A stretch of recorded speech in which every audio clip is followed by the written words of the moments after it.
நாழிகை தாங்கிற ஒரு நாழிகைனா எத்தனை நிமிஷம்? நாழிகை கணக்கு நம்ம எத்தனை பேருக்கு தெரியுது? தமிழ்ல உள்ளது.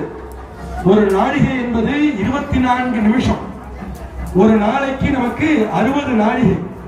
60 நாழிகை நம்ம 24 டிவைட் பண்ணோம்னா நமக்கு 60 நாழிகையை நாம் வகுத்தால் 24 மணி நேரம்.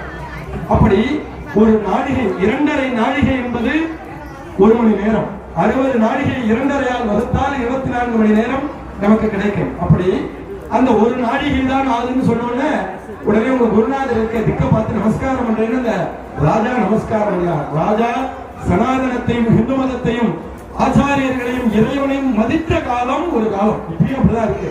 இன்னைக்கு திருச்செந்தூர் கும்பாபிஷேகம் கோலாகலமாக தமிழக அரசினுடைய ஒரு பெரிய உதவியினாலும் எல்லா பக்தர்களுடைய பெரும் முயற்சியினாலும் நடைபெறுகிறது. நீங்களா எதையாவது நினைச்சு சிட்டி என்ன மாட்டி விட்டுறக்கூடாது. அப்படி இறைவனுடைய திருவருள் முழுமையாக நமக்கு வேண்டும் அப்படின்னு பிரார்த்தனை பண்ணி அந்த குருவை நோக்கி நமஸ்காரம் பண்ணார். பண்ணிட்டு தங்க தொட்டில குழந்தைய கொண்டு போடுறாங்க. போட்ட உடனே நேரா அவர் ஏந்துக்கிறார்.